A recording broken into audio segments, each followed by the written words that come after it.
आज कर्नाटक में हिजाब पर धर्मयुद्ध छिड़ गया। तस्वीरें पूरे देश ने देखी हैं और कर्नाटक के हाईकोर्ट में इस पर बहस भी हुई। आज अदालत में किसका पलड़ा भारी रहा, जज साहब ने क्या टिप्पणी की, दोनों पक्षों के वकीलों के बीच किस बात पर तीखी बहस हुई और मुस्लिम देशों में हिजाब और बुर्के पर क्या नियम कायदे हैं, खास रिपोर्ट से समझिए।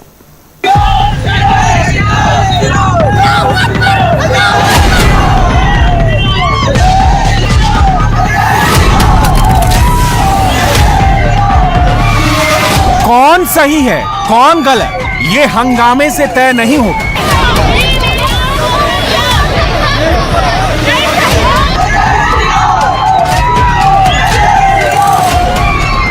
हिजाब और भगवा की लड़ाई यूनिवर्सिटी के कैंपस में नहीं लड़ी जाएगी।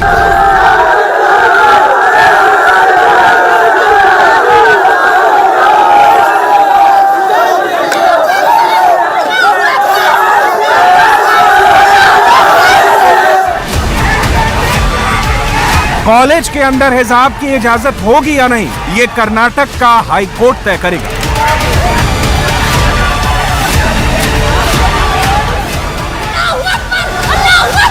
ये वीडियो सोशल मीडिया की सुर्खियां बना हुआ है।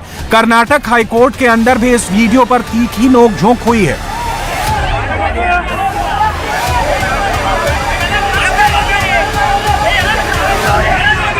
वीडियो में नजर आ रहा है कि छात्र भगवा रंग का गमछा लिए हुए सड़क पर आ रहे हैं और हिजाब पहनी हुई छात्राएं वहीं से जा रही हैं। इस वीडियो पर याचिकाकर्ताओं के वकील देवव्रत कामत की तरफ से कहा गया है कि एक वीडियो था जिसमें हिजाब पहनी हुई लड़कियों का लड़कों के द्वारा पीछा किया गया। इस पर कर्नाटक सरकार के एडवोकेट जनरल प्रभुलिंगा एन ने ऑब्जेक्ट किया और ये कहा कि इस तरह के तर्क दिया जाना खतरनाक है।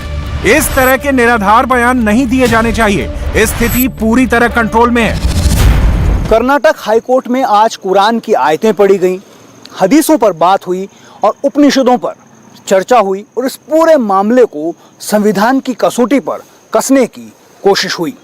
अदालत के अंदर क्या क्या हुआ, शुरू से अंत तक सब आपको बताएंगे। कर्नाटक में हिजाब पहनने पर कॉलेज में एंट्री से रोकने का यह मामला पूरी दुनिया में सुर्खियां बटोर रहा है। तुर्की की न्यूज वेबसाइट टीआरटी वर्ल्ड ने लिखा है, इंडिया इज नॉट फ्रांस, यानी भारत फ्रांस नहीं है जो हिजाब पर बैन लग जाएगा। अल जजीरा ने अलग से एक न्यूज सेक्शन बनाया है, इस्लामोफोबिया। उसके अंदर लिखा है कि हिजाब पहनी हुई लड़कियों को भारतीय कॉलेज के अंदर घुसने से रोका गया। एक ब्रिटिश ऑनलाइन न्यूज़पेपर इंडिपेंडेंट की हेडलाइन है, हेड स्कार्फ के लिए लड़ रही लड़कियों ने कहा हिजाब हमारा गौरव। कर्नाटक हाईकोर्ट में पिछले एक सप्ताह में 6 मुस्लिम छात्राओं ने 3 याचिकाएं डाली। हाईकोर्ट ने सभी याचिकाओं को संयुक्त रूप से सुनने का फैसला किया और सुनवाई शुरू हो गई।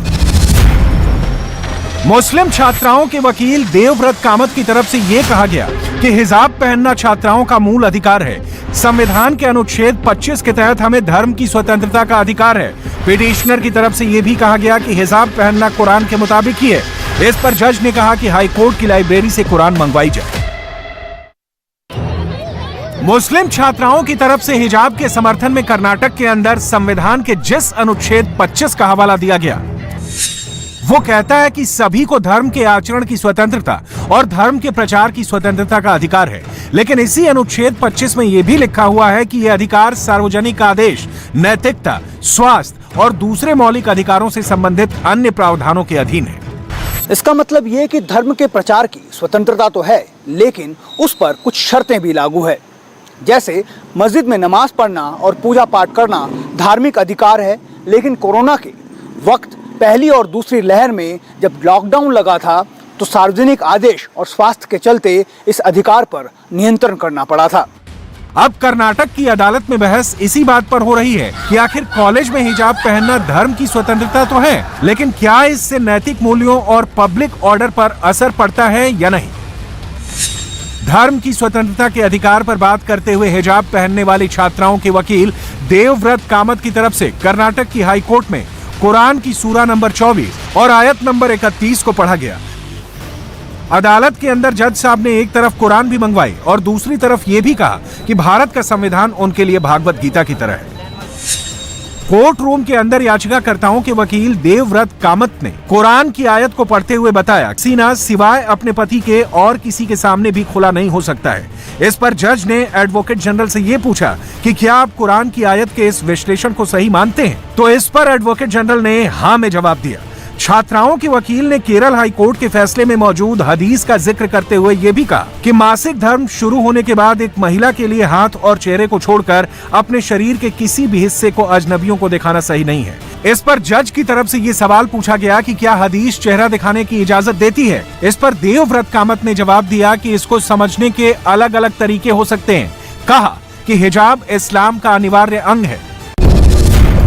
बोरखा, घूंघट या हिजाब ये पुराने जमाने की व्यवस्था है, लेकिन कुछ मुस्लिम बहुल देशों में भी चेहरा ढकने को प्रतिबंधित किया गया है। चाड में 98% मुस्लिम आबादी है, लेकिन राष्ट्रीय सुरक्षा को ध्यान में रखते हुए साल 2015 से ही चाड में चेहरा ढकने पर प्रतिबंध है।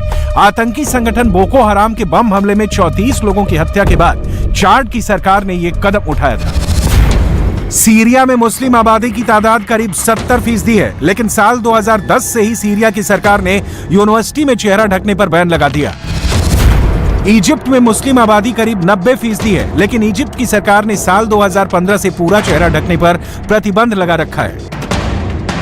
लेकिन कुछ ऐसे मुस्लिम देश भी हैं जहां पर हिजाब को कंपल्सरी कर दिया गया है। जैसे 1979 में ईरान के अंदर हुई इस्लामिक रिवॉल्यूशन के बाद हिजाब कानून का हिस्सा बना दिया गया, लेकिन 1979 से पहले जब ईरान के अंदर राजशाही थी, तब ईरान की महिलाओं और छात्राओं की बहुत सारी तस्वीरें गूगल पर मौजूद हैं, जिसमें उन्होंने चेहरों को कवर नहीं किया है।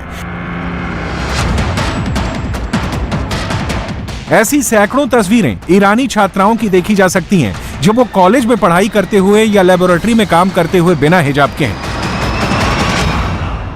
इसी तरह अफगानिस्तान में भी तालिबान के शासन में आंखों को भी ढक देने वाले बुर्के का चलन बढ़ाया गया, लेकिन 1960 के दशक में अफगानिस्तान की छात्राओं की ऐसी तस्वीरें आज भी मौजूद हैं, जब उन्होंने अपने कॉलेज कैंपस में भी चेहरे नहीं ढके हैं।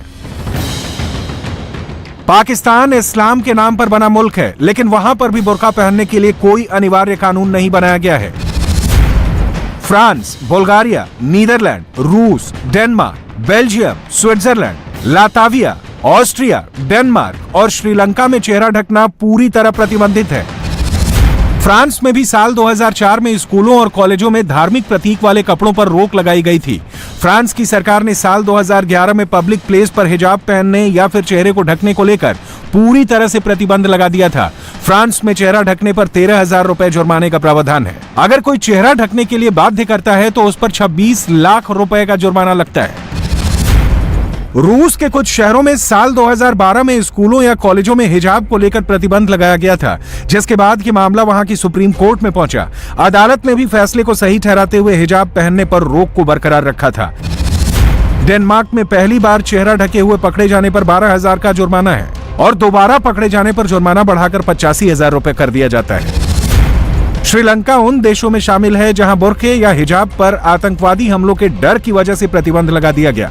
श्रीलंका में साल 2019 को ईस्टर पर हुए बम धमाकों के बाद अप्रैल के महीने में चेहरा ढकने पर प्रतिबंध लगा दिया गया था। इंडिया टीवी हर वक्त हर जगह डाउनलोड करने के लिए सर्च करें India TV news Google play store या ऐप स्टोर पर।